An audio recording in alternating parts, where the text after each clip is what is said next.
tous, ravi de vous retrouver pour ce nouveau numéro des femmes et des enfants d'abord. Aujourd'hui, nous parlerons de l'année scolaire qui s'achève une nouvelle fois dans de drôles de conditions pour les enfants avec le témoignage de Pierre Delaubier, papa de 3 enfants et professeur des collèges. Je recevrai ensuite sur le plateau Louise Bénière, naturopathe, qui viendra nous parler du cycle féminin et de l'importance de rester connecté à lui. Et enfin, dans la rubrique pratique, nous parlerons du passage vers la propreté chez les enfants avec vos conseils récupérés sur mon compte Instagram Floriane TVL. Sans oublier bien sûr les chroniques lecture d'Anne-Laure Blanc et de Valérie Daubigny qui viendront, comme à leur habitude, clôturer ce magazine.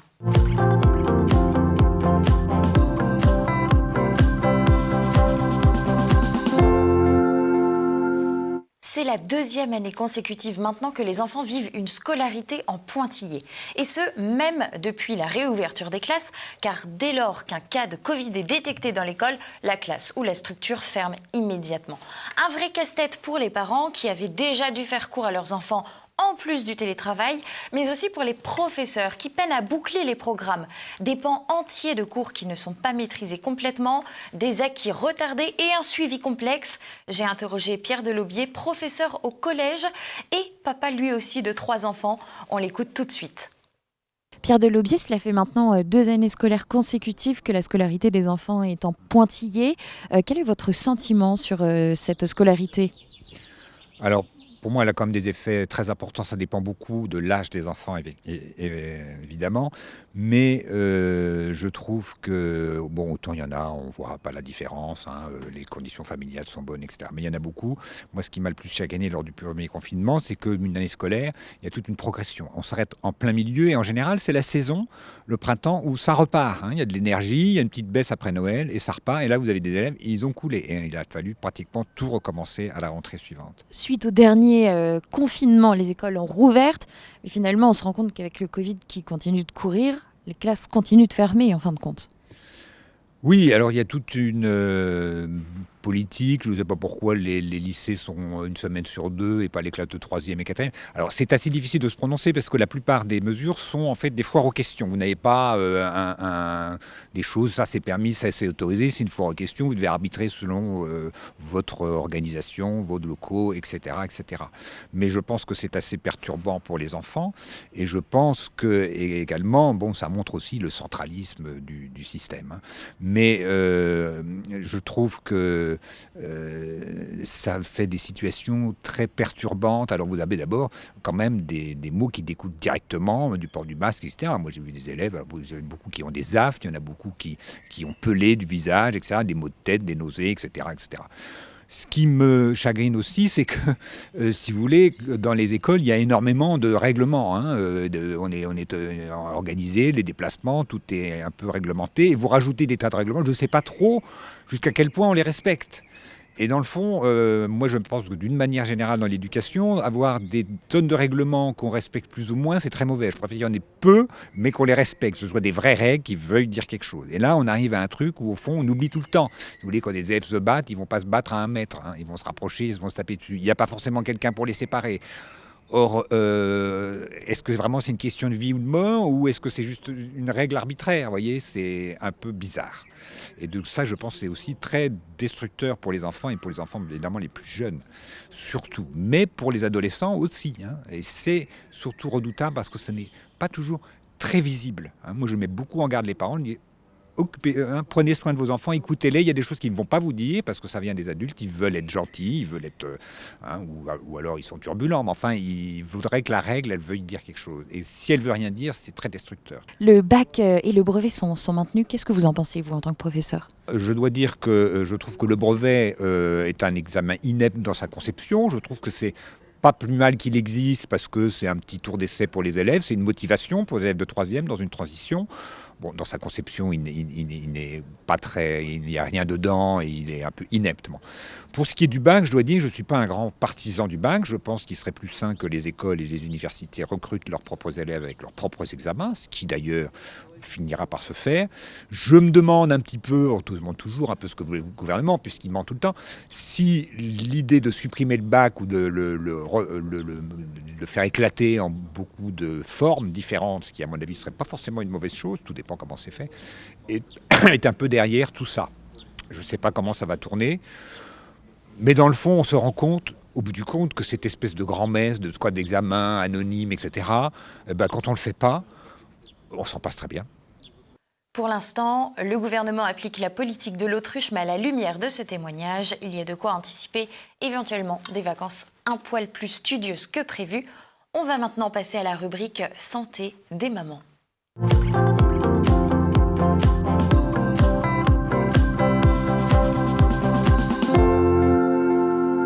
L'apparition du cycle chez la jeune fille fait partie d'un rite de passage par lequel nous passons toutes.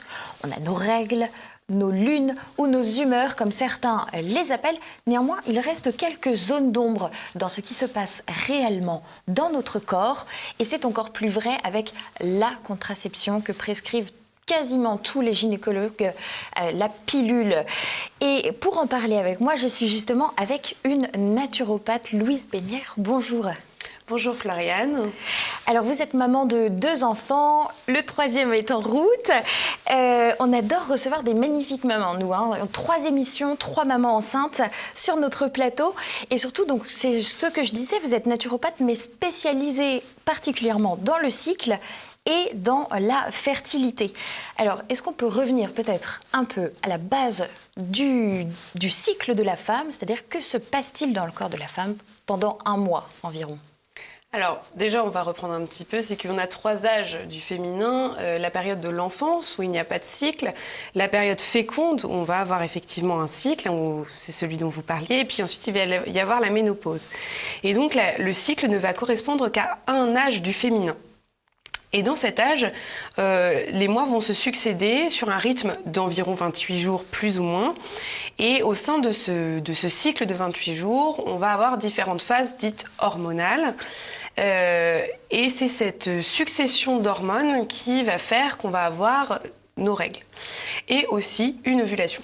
Donc on peut dire qu'on va avoir une première phase qui va concerner les hormones œstrogéniques, qui est la première phase. Ensuite, on va avoir la phase ovulatoire, où là, on va avoir vraiment l'ovulation. Et avec la montée d'hormones caractéristiques en pic. C'est ça, exactement. Et ensuite, la montée de la progestérone en 3e partie. Mais ce qu'il faut comprendre, c'est que si on parle d'œstrogène et de progestérone de manière générale, il y a en réalité beaucoup d'autres hormones qui rentrent en compte, notamment la LH et la FSH, mais aussi le rétrocontrôle thyroïdien.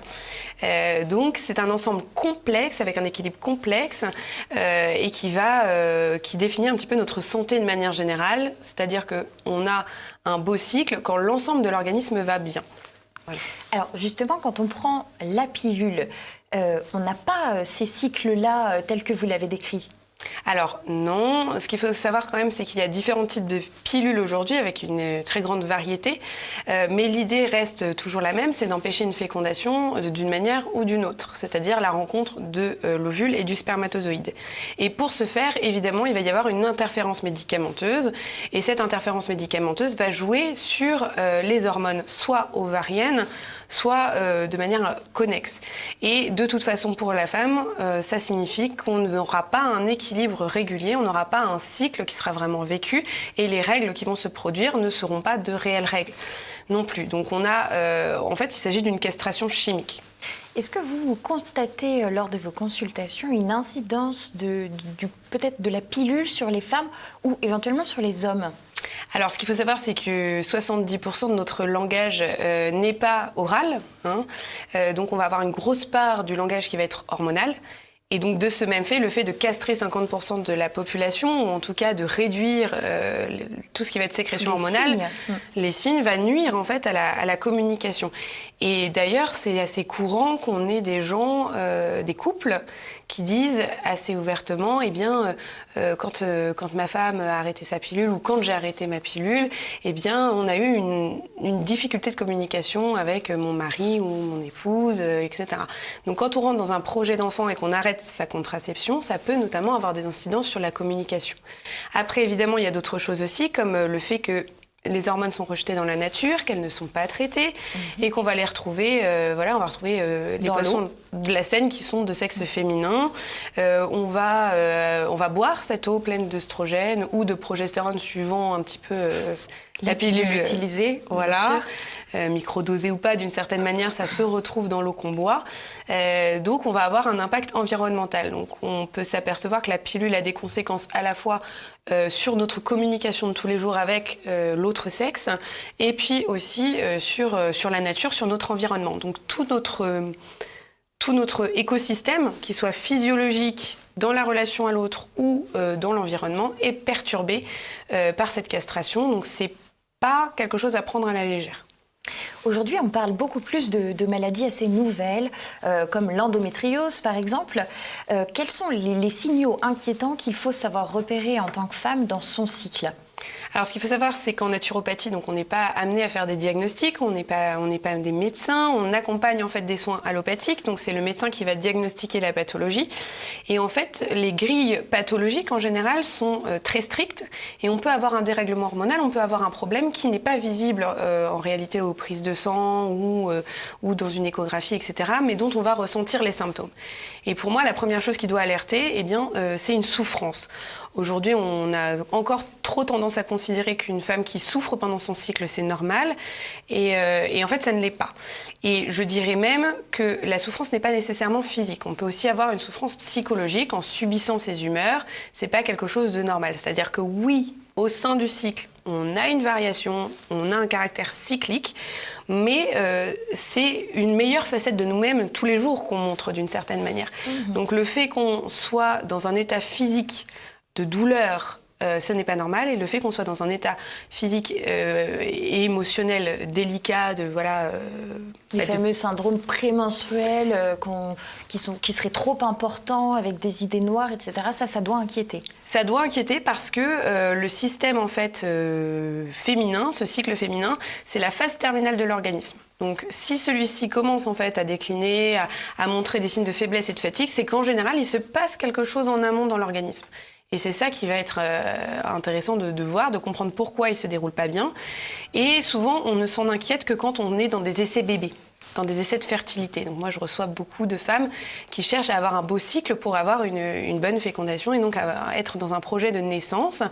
Alors qu'en réalité, là où il faudrait prendre les choses, c'est un peu en amont, quand ce cycle commence à montrer des signes, aussi bien de l'ordre de l'humeur que de la physiologie. Donc là, on va avoir plusieurs signaux, moi je dirais, qui sont intéressants. Notamment, je parlerai des douleurs à l'ovulation. Ça n'est pas normal. On peut ressentir effectivement son ovulation, mais en souffrir, c'est autre chose. Et ensuite, on va avoir effectivement, 7 jours après l'ovulation, on va commencer à rentrer dans ce qu'on appelle le syndrome prémenstruel. Et là, si celui-ci s'accompagne de douleurs physiques, c'est pareil, il y a des choses à faire naturelles dans l'alimentation, dans les plantes. Il y a plein de choses qui existent, mais il ne faut pas rester sur ces 2 points-là qui sont un peu délicats, où on est mal, c'est pas normal. Et par contre, sur les humeurs, moi je dirais que c'est sur l'ensemble du cycle qu'on doit vérifier, en fait, d'une certaine manière, sa stabilité et hormonale, en fait, et humorale de ce même fait.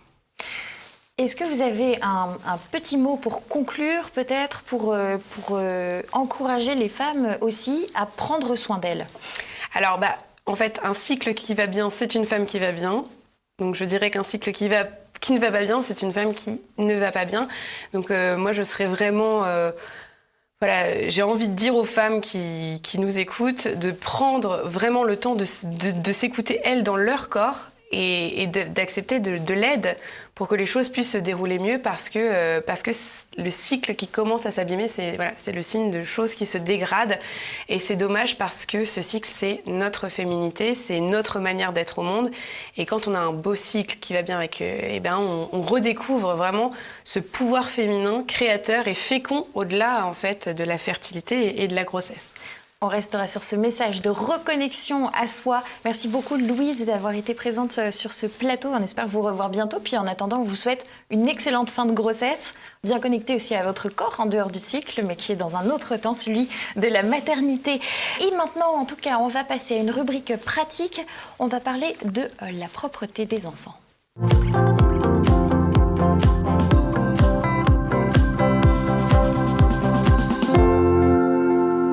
À l'approche des vacances d'été, on entre dans le moment idéal pour initier les enfants à la propreté. Comme il ne fait pas trop froid, on peut les laisser gambader joyeusement en culotte et les lancer dans l'aventure du pot. J'avais fait sur mon compte Instagram Floriane TVL une demande de vos retours d'expérience de parents. Voici donc une synthèse de vos meilleurs conseils. Chacun son rythme, mais à partir de 2 ans en moyenne, les enfants commencent à développer des capacités liées à la continence et se rendent compte qu'il se passe quelque chose. Alors le conseil le plus récurrent que j'ai reçu, c'est de ne pas forcer l'enfant, certes, mais de le sensibiliser au côté pratique, voire même parfois amusant du pot. Une maman me disait par exemple que comme elle n'avait pas beaucoup d'intimité aux toilettes, si c'est aussi votre cas, vous pouvez lever la main. Eh bien, elle avait mis un pot dans la salle et son bébé jouait à faire comme elle. L'imitation est finalement un moyen très efficace. Promis, un jour, on arrive même à fermer la porte des toilettes. Il paraît que ce n'est pas un mythe, on y croit. Ensuite, évidemment, et c'est tout l'intérêt de sortir ce numéro en juin alors qu'il fait, en théorie, meilleur et plus doux, eh bien, il s'agit tout simplement de laisser les enfants gambader en culotte ou en slip, voire même les fesses à l'air et de les déplacer au pot ou de déplacer le pot dans les endroits où il se trouve. Ainsi, les quelques ratés n'occasionneront pas trop de lessive et de nettoyage fastidieux. Et puis, les enfants comprennent que les pipis caca ne sont pas absorbés comme par magie par des couches de cellulose ou de bambou et de coton. Je n'oublie pas les aventurières des couches lavables. Et être vraiment mouillé, eh bien, ce n'est pas chouette. Et le pot, eh bien, c'est plus rigolo et moins cracrou. Un point qui a toute son importance aussi, c'est la veilleuse pour aller aux toilettes. Là encore, vous étiez nombreux à me faire ce retour parce que certains enfants, tout simplement, ont peur du noir et préfèrent ne pas se lever que d'aller vidanger leur vessie. Pour revenir au côté ludique du pot, je vous ai déniché sur Internet un petit objet très chouette, ou plutôt très crocodile, le crocodisque. Il s'agit d'un petit disque noir, on le trouve sur Aaron's Room, c'est un sticker qui est thermosensible et qui aide à apprendre à devenir propre. Il faut le coller au fond du pot bien nettoyé, bien sûr, et ensuite il ne bouge plus et à chaque pipi avec la chaleur, le crocodile apparaît. Je vous montre avec une tasse de thé, puisqu'on est bien chez TV Liberté, vous l'avez évidemment. Et voici l'apparition du crocodile. À l'endroit, ce sera même encore mieux, qui est sensible donc à la chaleur. Et donc à chaque pipi, l'enfant va voir apparaître le crocodile et puis ensuite le disque noir se remet en place. Comme ça, vous avez l'idée. J'ai un commentaire également qui est revenu en nombre, c'est de ne pas stresser les petits avec l'entrée à l'école et le besoin évidemment urgent associé de passer à la propreté vaille que vaille.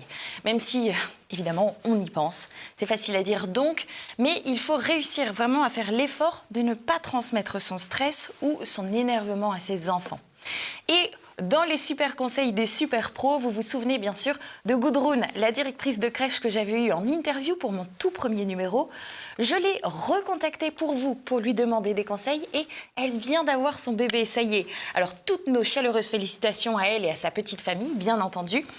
Elle a tout de même tenu à me répondre et me recommande, elle, avec son expérience de professionnelle, de ne surtout pas revenir en arrière une fois qu'on a commencé le retrait des couches. Elle conseille de procéder étape par étape, la journée d'abord, puis la nuit, etc. L'idée étant de ne pas faire régresser le petit enfant, en lui remettant une couche, par exemple, à un moment donné, par praticité. Et pour compléter cette excellente remarque, eh bien, il est possible d'acheter quelques alaises jetables à mettre par exemple sous un siège auto pour un long voyage ou bien dans le lit d'un ami si jamais il y a un risque d'accident nocturne quand l'enfant n'est pas chez lui. Acceptation et présence étant les maîtres mots pour moins de stress pour tous. L'information insolite pour conclure cette chronique, dans certaines cultures on n'utilise pas du tout de couches et cela s'appelle l'hygiène naturelle infantile ou HNI. Mais ce sera peut-être pour une prochaine chronique.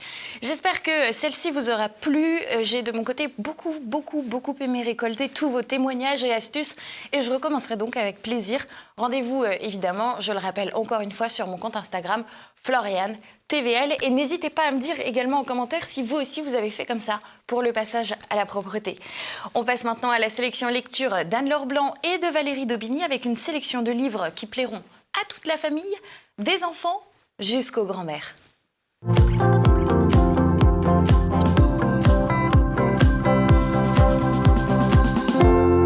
Alors, je vais vous présenter aujourd'hui un album qui fera très plaisir aux grands-mères, qui s'intitule « Quand mamie était petite comme moi » d'Hélène Lasserre et pour les enfants à partir de 6 ans à peu près. Parce que pour établir la vérité, mamie n'est pas née à l'époque des dinosaures. Dans cet album, mamie a 9 ans en 1964. Tout est plus vrai que vrai dans l'album. Les carambars qui collent, les collants qui grattent, les leçons de morale, les porte-clés, les Scooby-Doo. Bref, c'est un petit peu le petit Nicolas pour les petites filles. Donc il y a les écoles de filles et les écoles de garçons, les voyages en 403 sur la Nationale 7, les soirées diapos, les bandeaux dans les cheveux et la blague téléphonique qui vise Monsieur Lapin à qui on dit « pan, pan ». Voilà, donc c'est tout léger, léger comme l'enfance. Ça vous fera des bons sujets de discussion avec vos petits ou arrière-petits-enfants. Et je vous souhaite une bonne lecture en compagnie de cette petite mamie. À bientôt.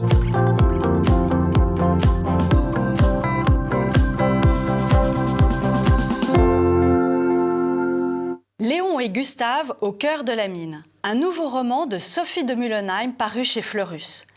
À travers cette histoire qui est destinée aux enfants, garçons et filles à partir de 10 ans, pour une lecture passionnante, assez facile, nous partons en 1888. D'un côté, à Paris, Gustave Eiffel est en pleine construction du clou de l'exposition universelle de 1889. Et un petit Léon, 12 ans, se prépare dans le nord de la France à passer son certificat d'études. Il est très doué et l'instituteur a de grands projets pour lui.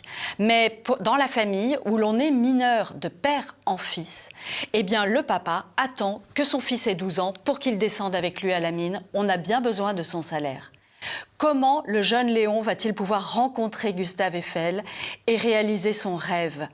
Sophie de Mullenheim glisse des pistes éducatives avec beaucoup de délicatesse dans ses romans. Des petites pistes psychologiques, historiques, qui servent à tous pour grandir. Voilà un roman qui donne envie de grandir.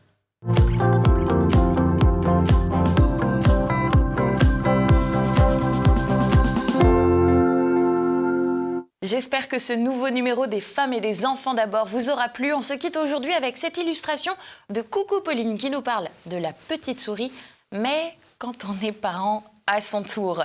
Merci de nous avoir suivis. N'hésitez pas à commenter cette vidéo, à la liker, à la partager. Parlez-en aux parents de votre entourage. Et n'oubliez pas surtout de vous abonner à notre chaîne YouTube. Quant à moi, je vous dis à très vite sur mon compte Instagram et sur TV Liberté. Rendez-vous dans un mois pour le prochain numéro. À très bientôt.